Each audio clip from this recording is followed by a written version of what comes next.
ಎಸ್ಸಿನ viral super ಫಾಸ್ಟ್ನಲ್ಲಿ ಯಾವೆಲ್ಲ ಸುದ್ದಿಗಳಿದೆ ನೋಡೋಣ ಬನ್ನಿ. ಅಬ್ಬಬ್ಬಾ, ಗರಿ ಗರಿ ನೋಟುಗಳ ಕಂತೆಯೇ ರಾಶಿ ರಾಶಿ ಬಿದ್ದಿದೆ. ಹಾಗಂತ ಇದೇನು ನಿಯತ್ತಾಗಿ ದುಡಿದಿರುವಂತಹ ಹಣವಲ್ಲ ಸ್ವಾಮಿ. ಬಡ ಬಗ್ಗರನ್ನ ಸುಲಿದು ಸಂಪಾದನೆ ಮಾಡಿರುವಂತಹ ಹಣ. ಲಕ್ಷ ರೂಪಾಯಿ ಲಂಚವನ್ನ ಪಡೆಯುವಾಗ ತೆಲಂಗಾಣದ ಪೆದ್ದಪಲ್ಲಿಯ ಪುರಸಭೆಯ ಸಹಾಯಕ engineer Satish Kumar red hand ಆಗಿ ಸಿಕ್ಕಿಬಿದ್ದಿದ್ದಾರೆ ಎಸಿಬಿ ಬಲೆಗೆ.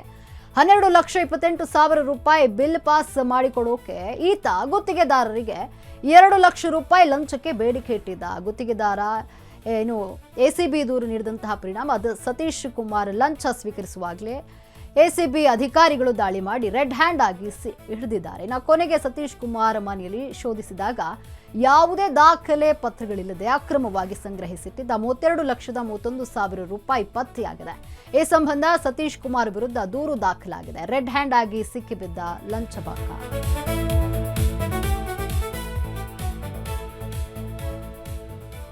ಗುಜರಾತ್ನ ಅಂಬಾಜಿ ದೇವಸ್ಥಾನದ ಹುಂಡಿ ಎಣಿಕೆಯ ವೇಳೆ ಹೊರಗುತ್ತಿಗೆ ಸಿಬ್ಬಂದಿ ಚಿರಾಗ್ ಎಂಬಾತ ಹಣ ಎಗರಿಸುತ್ತಿರುವಾಗಲೇ ಹಣದ ಕಂತೆಯೊಂದನ್ನ ಹುದುಗಿಸಿಕೊಂಡಿದ್ದಾನೆ. ಈತನಿಗೆ ವಿವೇಕ್ ಶರ್ಮಾ ಮತ್ತು ನಿಕುಂಜ್ ಪಾಟೀಲ್ ಎಂಬುವರು ಸಹಕಾರವನ್ನ ನೀಡಿದ್ದಾರೆ. ಕೊನೆಗೆ ಈತ ಬಾತ್ರೂಮ್ಗೆ ಹೋಗಿ ಬರ್ತೀನಿ ಅಂತ ಎದ್ದು ನಿಂತಾಗ ಜೇಬಿನಲ್ಲಿದ್ದ ಹಣದ ಕಂತೆ ಬಿದ್ದಿದೆ. ಈ ದೃಶ್ಯ ಸಿಸಿಟಿವಿಯಲ್ಲಿ ಸೆರೆಯಾಗಿದ್ದು ಮೂವರನ್ನ ಕೂಡ ಪೊಲೀಸರು ಬಂಧಿಸಿದ್ದಾರೆ. ಅಷ್ಟಕ್ಕೂ ಈತ 1,04,000 ರೂಪಾಯಿ ಗಂಟನ್ನೇ ಎಗರಿಸೋಕೆ ಮಸಲತ್ತು ಮಾಡಿದ್ದ. ಸಿಸಿಟಿವಿ ಇದ್ರೂ ಹಣ ಎಗರಿಸಿದ ಭೂಪ. ಮಹಾಮಳೆಗೆ ಪೂರ್ವ ಚೀನಾ ಭೀಕರ ಪ್ರವಾಹಕ್ಕೆ ತುತ್ತಾಗಿದೆ. ಪ್ರವಾಹದ ನೀರು ಜನವಸತಿ ಪ್ರದೇಶಗಳಿಗೆ ನುಗ್ಗಿದ್ದು ಜನಜೀವನ ಅಸ್ತವ್ಯಸ್ತಗೊಂಡಿದೆ. ಇನ್ನು ಪೂರ್ವ ಚೀನಾದ ನಿವಾಸಿಗಳು ಜಲ ದಿಗ್ಬಂಧನಕ್ಕೆ ಸಿಲುಕಿದ್ದಾರೆ. ಯಾರೂ ಕೂಡ ಮನೆಯಿಂದ ಹೊರಬರಲಾಗದಂತಹ ಪರಿಸ್ಥಿತಿ ಈಗ ನಿರ್ಮಾಣವಾಗಿದೆ. ಅಷ್ಟರ ಮಟ್ಟಿಗೆ ಪ್ರವಾಹದ ಕೂಪಕ್ಕೆ ತುತ್ತಾಗಿದ್ದು ಭೀಕರ ಪ್ರವಾಹದಲ್ಲಿ ಕಾರುಗಳಲ್ಲಿ ವಸ್ತುಗಳಂತೆ ಕಾರುಗಳು ನೀರಿನಲ್ಲಿ ತೇಲಾಡ್ತಾ ಹೋಗ್ತಿವೆ. ಇನ್ನು ಕೊಚ್ಚಿ ಹೋಗಿರುವಂತಹ ಭಯಾನಕ ದೃಶ್ಯ ಸೋಷಿಯಲ್ ಮೀಡಿಯಾದಲ್ಲಿ ವೈರಲ್ ಆಗ್ತಿದೆ.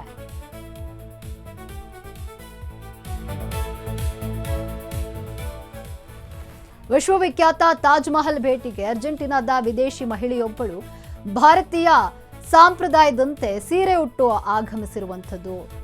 ಸೀರೆ ಕೊಡೋಕೆ ಸರಿಯಾಗಿ ಬರದೆ ಹೋದ್ರೂ ಜಾರಿ ಹೋಗಿತ್ತು. ಇದನ್ನ ಗಮನಿಸಿದಂತಹ ಉತ್ತರ ಪ್ರದೇಶದ ಪೊಲೀಸ್ ಗುಂಡಿ ದೇವಿಗೆ ವಿದೇಶಿ ಮಹಿಳೆಗೆ ಸೀರೆ ಉಡಿಸಿದ್ದಾರೆ. ಈ ವಿಡಿಯೋ ಈಗ ಸೋಷಿಯಲ್ ಮೀಡಿಯಾದಲ್ಲಿ ವೈರಲ್ ಆಗಿದ್ದು ಗುಂಡಿ ದೇವಿ ಕಾರ್ಯಕ್ಕೆ ನೆಟ್ಟಿಗರು ಮೆಚ್ಚುಗೆಯನ್ನು ವ್ಯಕ್ತಪಡಿಸಿದ್ದಾರೆ.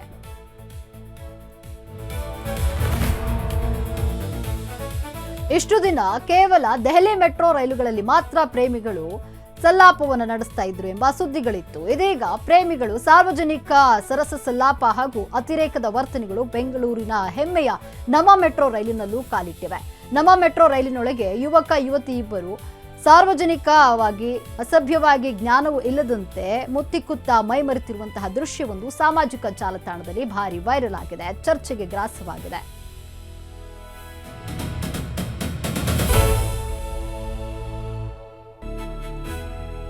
ಸ್ಮಶಾನವಿಲ್ಲದೆ ನಡು ರಸ್ತೆಯಲ್ಲೇ ಅಂತ್ಯಕ್ರಿಯೆಗೆ ಸಿದ್ಧತೆ ಮಾಡಿಕೊಂಡಂತಹ ಘಟನೆ ಗದಗ ತಾಲೂಕಿನ ಕಣವಿಯ ಹೊಸೂರು ಗ್ರಾಮದಲ್ಲಿ ನಡೆದಿದೆ. ಅನಾರೋಗ್ಯದ ಹಿನ್ನೆಲೆಯಲ್ಲಿ ಸಾವನ್ನಪ್ಪಿದ 46 ವರ್ಷದ ಬಸವಣ್ಣಿ ಎಂಬುವವರನ್ನ ಅಂತ್ಯ ಸಂಸ್ಕಾರಕ್ಕೆ ಗ್ರಾಮದಲ್ಲಿ ಸ್ಮಶಾನ ಇಲ್ಲದ ಕಾರಣ ನಡು ರಸ್ತೆಯಲ್ಲೇ ಕಟ್ಟಿಗೆಯನ್ನ ಹಾಕಿ ಅಂತ್ಯ ಸಂಸ್ಕಾರಕ್ಕೆ ಸಿದ್ಧತೆ ಮಾಡಿಕೊಂಡಿದ್ದಾರೆ. ಈ ಹಿಂದೆ ಗ್ರಾಮಸ್ಥರು ರೈತರೊಬ್ಬರ ಜಮೀನಿನಲ್ಲಿ ಅಂತ್ಯ ಸಂಸ್ಕಾರ ಮಾಡ್ತಾ ಇದ್ದು, ಆದ್ರೀಗ ಜಮೀನಿನ ಮಾಲೀಕರು ಅಂತ್ಯ ಸಂಸ್ಕಾರಕ್ಕೆ ಜಾಗ ನೀಡ್ತಿಲ್ಲ. ಈ ಕ್ಷೇತ್ರದ ಶಾಸಕ ಪಾಟೀಲ್ರಿಗೆ ಗ್ರಾಮಸ್ಥರು ಹಲವು ಬಾರಿ ಮನವಿ ಮಾಡಿದ್ರು, ಪ್ರಯೋಜನವಾಗಿಲ್ಲ. ತಹಶೀಲ್ದಾರ್ ಗಮನಕ್ಕೆ ತಂದ್ರು, ಪ್ರಯೋಜನ ಆಗಿಲ್ಲ. ಹೀಗಾಗಿ ಜಿಲ್ಲಾಡಳಿತದ ನಿರ್ಲಕ್ಷ್ಯದಿಂದ ನಡು ರಸ್ತೆಯಲ್ಲೇ ಅಂತ್ಯ ಸಂಸ್ಕಾರವನ್ನ ಮಾಡಬೇಕಾದ ಪರಿಸ್ಥಿತಿ ಬಂದಿದೆ.